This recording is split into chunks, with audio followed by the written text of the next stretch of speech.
We didn't actually tell the players that Jesse and Trevor were flying over. And one of our very great Springbok supporters, Gavin Variges, he flew them over from SA Rugby Legends. He flew them over, so I was dealing with his office that week, sorting out Trevor's visa, because Trevor didn't have a visa, so Trevor had literally 24 hours to get a visa. So there were a lot of things, going on. Firstly, heartbreaking to see Trevor and Jess go home. Guys that's worked so hard and just again amazing teammates. Trevor's just a character in his own way, and Jess has probably got the biggest work rate of anybody I've ever seen in my life. So it was two important guys in our squad. For them to go home was really sad for us, although it gave other guys opportunity. I think for them to come back that morning and see them was just truly special. I mean, not just being teammates at the Bulls and having gone through this sort of journey together. For me personally, to see a guy like Jess there, which we went straight out of school, and since then lived together, played together every single day of our careers. And to have a guy like that come back and just see his face again, and just sort of makes you realize and think back a bit, of where you've come from and how special it is, and the journey you've walked together. What they bring to the squad is also is so special, because everyone was so focused, and no one was really smiling and moving about, because they were just in their own zone and thinking and focusing on what they need to do. And these two guys pitches up there and all smiles and so excited, and they're ready, and they're like, "Hey, Boykie, are you guys ready?" And we're so much looking forward to this. And so that also brought a different kind of energy, and it was really special to have the whole squad there. It was a nice surprise, and both of them are good team guys. You know them well. Trevor is always a funny guy, likes a little bit of a smile and a nice vibe around him, and it was awesome to see them. It's almost like the family was reunited. We were lucky and fortunate enough, and only having 2 injuries, so the whole World Cup squad was 33 in total, so it was nice to have everyone there. And I think myself and Jesse had been speaking about it throughout the tournament, like, are we going to head back when the guys make it to the final? And it was something that we really wanted to do, and we wanted to be there and live the moment with the guys. And I think it was a day before, Eben sent us a message, say, are you guys keen on coming back? We're like, of course.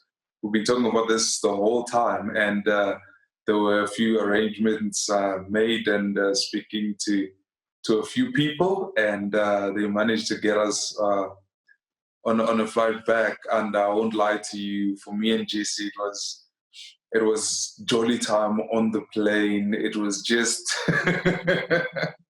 it was just amazing knowing that we're heading just to go watch the boys and support them. We're going as, maybe I would say, a fan as well. So we knew there's no training for us. It's just going out there to enjoy ourselves, which we hardly get to do. Usually when we do something like this, you know that when you get there, you need to hit the ground running. We got back into the hotel, and we're kind of just walking down the passage of the hotel, which we had been at the same hotel for the New Zealand game, and we're just bumping into guys. Obviously, guys are just woken up after a late sleep, and guys are heading to breakfast and stuff, and it was quite cool, and guys are quite surprised, and it was really nice just to see everyone after a couple of weeks, and just reconnect with everyone, and see all your good mates and coaches and everyone that was obviously preparing for the final. So it was really special to get back there. It was quite a surprise when we saw Trevor and Jesse on the Saturday morning.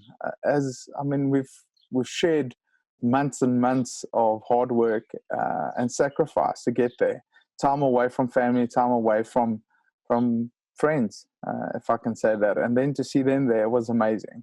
So from the non-playing guys, we were just trying to do exactly what we do every weekend, bring some positive energy, bring a bit of love, and help the boys prepare in all best possible ways. If you talk about the World Cup journey, it didn't start only when we landed in Japan, It started 18 months before that, when Rassie came back, and then we all got together. So Trevor and Jesse, they were part of that process, They were when we had those first alignment camps, that I think that was a core foundation of where we want to go to as a Springbok team, under the leadership of Rassie. And those two guys, they've been there from the beginning.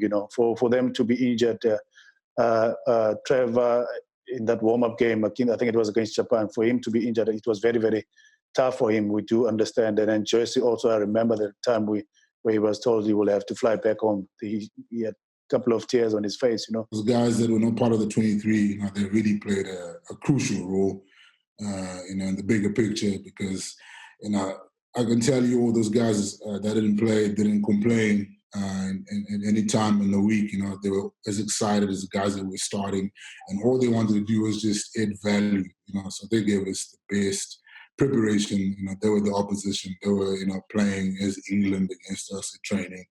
So they really did their preparations, watched the video, and everybody just bought into it. So there was never a point in time where you felt like a guy is unhappy, just because he's not playing. Everybody was just there, and that just gave us, that extra boost of confidence. So, we're working together as a team.